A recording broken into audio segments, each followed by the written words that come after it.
코리아나 화장품 회사입니다. 중소형 22년 상반기 실적을 스루풋 회계로 분석을 해서 소개를 하기로 하겠습니다. 하단에 나와 있는 내용 참조해 주시고요. 내용이 좋았다고 생각하시면 구독, 좋아요 꼭 부탁드리겠습니다. 그리고 1.5 배속을 보시면 편할 겁니다. 매출이 13%를 감소했고요. 영업손실이 2억 1천만 원이 손실이 났습니다. 거의 손익분기점 선으로 떨어졌습니다.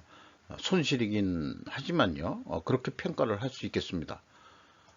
주가를 보면은 3,025원으로서 2021년 말보다 895원 떨어져서 장부 가격 대비 111% 선을 나타내고 있습니다.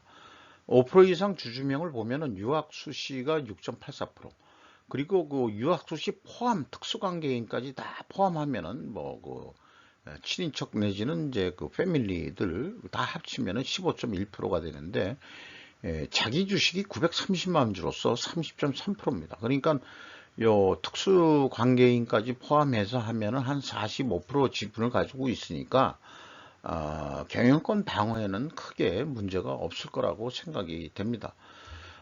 상반기 중에 자기 주식을 또 30만 주를 취득을 했는데요. 평균 단가가 상당히 높게 매입을 했습니다. 4,198원으로요. 이것은 주가 상승을 유도한다기보다도 제 생각에는 유학수 씨가 이 지분율이 좀 낮으니까 회사 자체 자기 주식으로 계속 사들이고 있는 거 아닌가, 그런 생각이 들어갑니다. 회사 이름으로.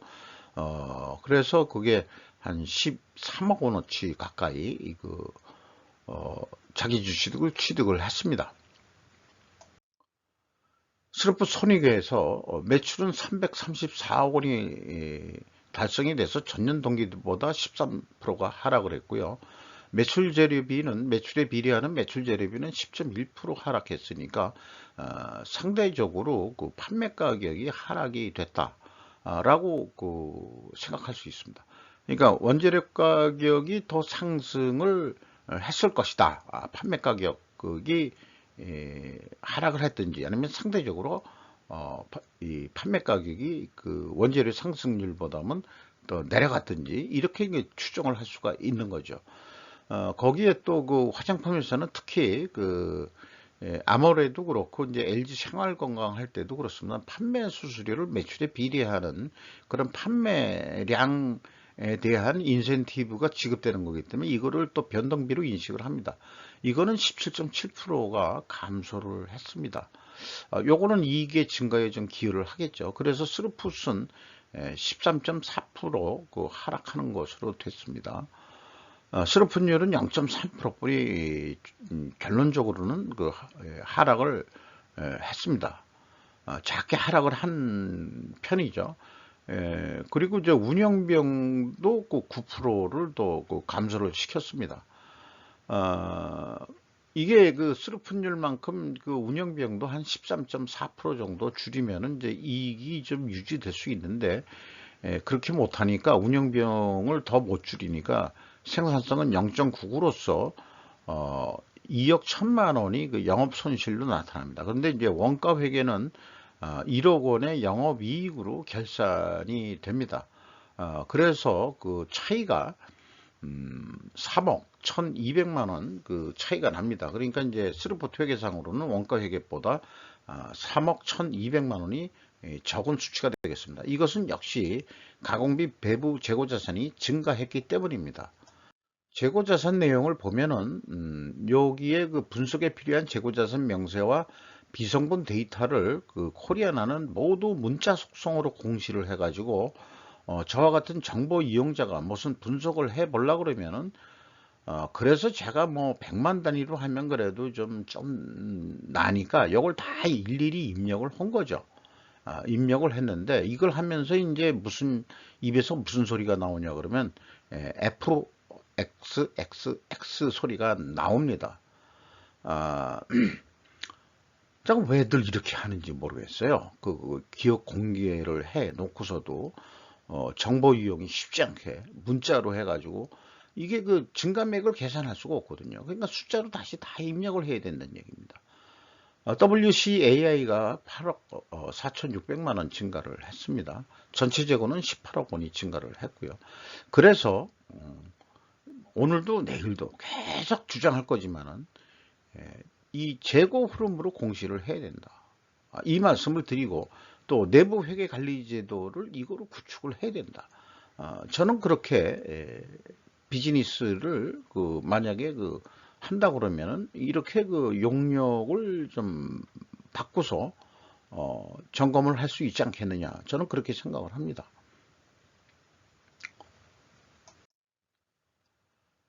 비용의 성격적 분류에서 A 내용이 매우 이 회사는 중요합니다. 아직도 이것은 저는 풀어내지를 못했습니다. 도대체 뭐가 특별한 원인인지. 회사의 재고자산 변동 범위는 전체 재고자산입니다. 왜냐하면 BA 표기가 전체 재고자산 매입액이기 때문에 회사는 기준을 그렇게 가지고 있다는 얘기죠. 앞서서 인터플렉스라는 플렉시블 PCB 회사를 했는데 거기 또 전체 재고자산이죠. 그런데 뭐 그렇습니다. 이거를 재고자산 변동 금액에다가 재고자산 매입액을 더하면 그게 매출량에 따른 매출원가 재료비 아니겠느냐. 가공비가 물론 이제 배부된 금액이지만은 그래서 이 매출원가 재료비는 13.3%가 감소한 거로 산출이 됩니다. 이렇게 되면은. 그리고 운영비용은 이제 10.9%가 그것도 감소를 했고요. 그리고 가공 비율은 39%에서 37%로 떨어졌는데 이건 또 상대적으로 원재료 가격은 또 상승했다. 이렇게 해석을 할 수 있는데 이게 뭔가 앞뒤가 좀 안 맞아 떨어지는 그런 기분을 지울 수가 없습니다. 핵심은 이 재고자산의 변동 범위를 회사는 어떻게 산출해 내느냐. 이거를 명명백백하게 공개를 해야 될 거라고 저는 강조를 하고 싶습니다. 이것 때문에라도 코리아나를 분석하고 싶지는 않았지만 혹시 무슨 변화가 있을까 하는 또 궁금증이 있어가지고 했는데 역시나 변한 게 하나도 없습니다. PQ 총재재 비용의 차이가 80억 원입니다. 상반기에. 그러니까 회사 기준으로 산출하면은 267억 원의 제조 원가가 되는데요. 총 제조 비용이나 제조 원가나 동일 개념으로 이제 인식을 해주시면 되겠어요. 제조 원가가 267억 원인데 PQ 아니 Q 스루풋에서 검증하는 방식으로 이 제조 원가를 산출하면은 187억 원뿐이 안 됩니다. 이 80억 원이라는 차이가 매우 이 회사 규모로 봐서는 매우 큰 규모인데 이런 큰 차이에 대한 내용을 전혀 추적할 수가 없다는 게 문제입니다. 재고자산 매출원가 회계 투명성 검증 1단계로서의 PQ 총 제조 비용의 갭이 크기가 규모에 비해 너무 크다. 갭을 추적할 수 있는 길이 있다면 지속되는 코리아나의 분식회계 개연성 과정을 반증할 길이 보일지도 모르겠다. 그러나 외부에서는 죄송하지만은 알 길이 없습니다. 그러니까 회사가 반증을 하기 전까지는 제 분식회계 개연성 과정은 유효한 것이라고 계속 저는 주장을 하고자 합니다. 참고적으로 이해를 돕기 위해서 매출원가라는 것은 이게 회사가 전체 재고자산을 기준으로 하니까 기초재고 더하기 총제조비용, 제조원가 빼기 기말재고로 나오는 거죠. 그러면 Q의 총제조비용은 어떻게 산출하냐 그러면 저는 기말재고 더하기 매출원가로 해서 빼기 기초재고로 하면은 이게 총제조비용이 나오게 되는 거죠. 그렇게 해서 계산한 게 187억 원뿐이 안 되는데 회사는 비성분 내용을 더하면은 267억 원이 된다는 얘기죠. 이게 말이 되느냐 이게요. 말이 안 된다 이게. 생산재료비하고 피생산재료비하고 Q 생산재료비도 똑같이 그래서 생산재료비 그러니까 재료비에 핵심적인 문제가 있다. 결국 재고자산의 변동 그거에 문제가 있다는 거죠.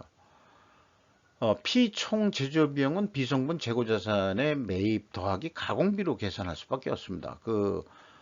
비성분 데이터를 이렇게 했으니까 이것도 좀 비상식적인 거죠. 원래 실질적으로는 원재료 사용액 더하기 가공비여야 되죠.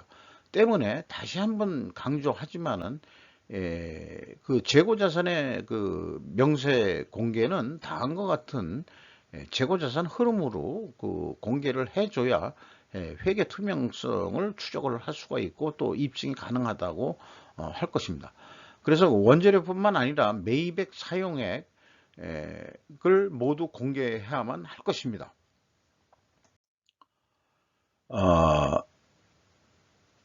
인건비가 51억 원이 집행이 돼가지고 1.1%밖에 증가를 안 했습니다. 직원 수는 근데 2명이 감소했고요. 평균 임금은 3천만 원으로서 연간 한 6천만 원 선으로 예상이 되겠습니다. 앞선 인터플렉스 같은 수준의 아주 중소기업의 수준이 되겠습니다. 외주 가공비가 30억 원으로서 10.9% 감소했습니다. 판매 수수료는 17.7%가 감소했죠. 요거를 이제 그 스루프트회계에서는 변동비로 산출을 한 것입니다. 2단계 WCAI 기준으로 해서는 8억 4,600만 원이 증가를 했는데 비성분 재고자산은 마이너스 이제 88억 4,600만 원으로 그렇게 표시가 됐죠. 그러니까 차이가 80억 원이 나는 겁니다. 자, 이렇게 큰 괴리가 어디 있겠느냐 이런 말씀을 드리고 전체 재고자산을 그 기준으로 가지고 있으니까 BWCAI의 증감액을 가감해 주어도 결국 차이는 다시 70억, 그 다음에 전년도는 105억. 요렇게 이제 지속적으로 이런 갭을 보인다 그러면 분명히 어떤 특별 원인이 존재할 터인데 현재로서는 베일에 쌓여 있습니다. 이와 유사한 업체를 하나 발견했다고 한다면은 대기업으로서는 삼성 SDI가 꼭 이런 꼴하고 유사합니다. 재고자산의 변동액이 그쪽도 너무 큽니다. 그러니까 어떻게 계산을 해낸 건지 그거가 밝혀지려고 그러면은 제가 얘기한 대로 재고자산의 흐름으로 공시를 해야 될 거라고 저는 강력히 주장하는 겁니다.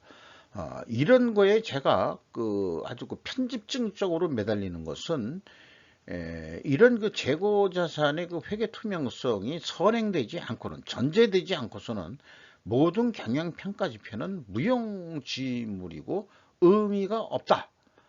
그게 상징적인 거기 때문에 앞서서 여러 가지 무슨 버스트에서 폭발성, 그 다음에 무작위성, 우선순위 이런 거를 소개한 바가 있습니다만은 이 재고자산 회계 투명성을 우선순위로 뒀을 때 회사는 폭발이 일어납니다. 무슨 방향으로?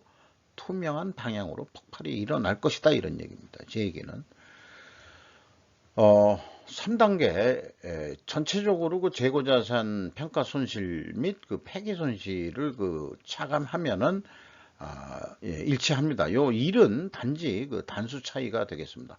그러니까 회계법인 사람들은 현금 흐름표 기준으로 이거 투명하다 이렇게 얘기하겠죠.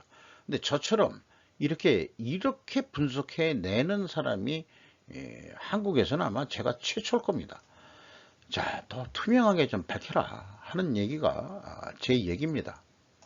경영평가 지표에서 재고 회전율은 2.6 회전으로 떨어졌습니다. 그리고 스루픈율도 떨어졌습니다. 이렇게 동일 방향의 흐름은 분석 경험상 재고자산 매출원가 회계가 투명하다고 가정은 합니다만은 이 경우에 원재료 가격 상승이나 스루픈율 하락은 판매 가격 하락으로 입증해야 될 것입니다. 임팩트 21.4% 하락을 해서 주가 하락 요인이 되고요.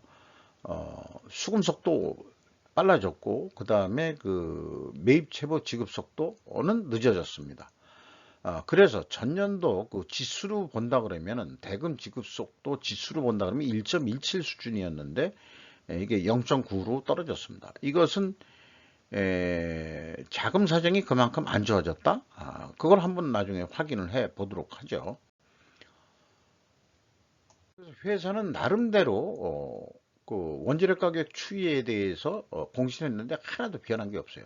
근데 이제까지 분석상 원재료 가격이 좀 상승하지 않았느냐라고 저희가 추정을 했잖아요. 그것은 입증이 되지를 않습니다. 판매 가격은 전반적으로 인하된 품목이 많습니다.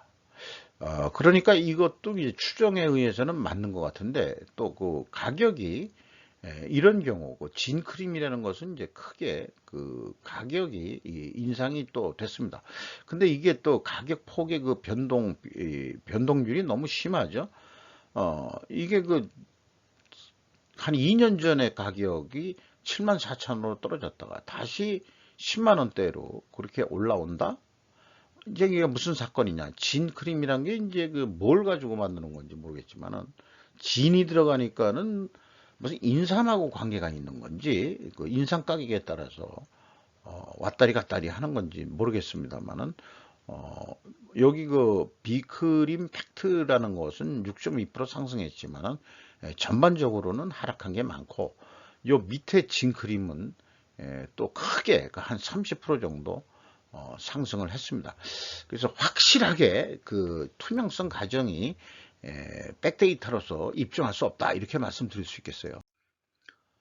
현금 재무지표 그 원가 회계 손익상으로는 거의 손익분기점 수준으로 만들어 놓고 실속은 현금을 64억 벌었다고 볼 수 있다. 그러니까 이 원가 회계 손익은 말 맞다나 이 조정이 가능한 거다. 그걸 진짜로 믿어서는 안 된다. 그러니까 스루풋 회계로 분석을 해야 된다. 제 얘기는 그런 얘기입니다. 그러면 현금 재무지표하고 뭔가 좀 이 맥락을 같이 할 수 있는 게 스루풋 회계다. 이렇게 다시 한번 말씀드리고요. 캐펙스 뭐 큰 변동이 없고요. 그 다음에 EAT 그 세후 현금 수리익은 1억 6,900만 원인데 전년도보다 좀 떨어졌죠. 많이. 그 다음에 채권자한테 66억 원을 갚아가지고 그 레버리지율은 뭐 2.6%뿐이 안 됩니다. 그 레버리지율은 매우 낮은 수주니까 재정 상태는 좀 튼튼한 회사다 이렇게 볼 수 있겠어요. 주주잉여 현금은 자기 주식 취득 금액입니다. 12억 원. 그 다음에 최종 64억 원의 현금을 벌었다. 이렇게 볼 수 있겠습니다. 리스크 대비 현금 버퍼율은 16.3%로 전년도보다 약간 떨어졌지만 이 정도면은 왜 대금을 늦게 줬는지 그걸 이해할 수가 없네요. 그 다음에 이익 잉여금률은 약간 상승을 했습니다. 이렇게 해서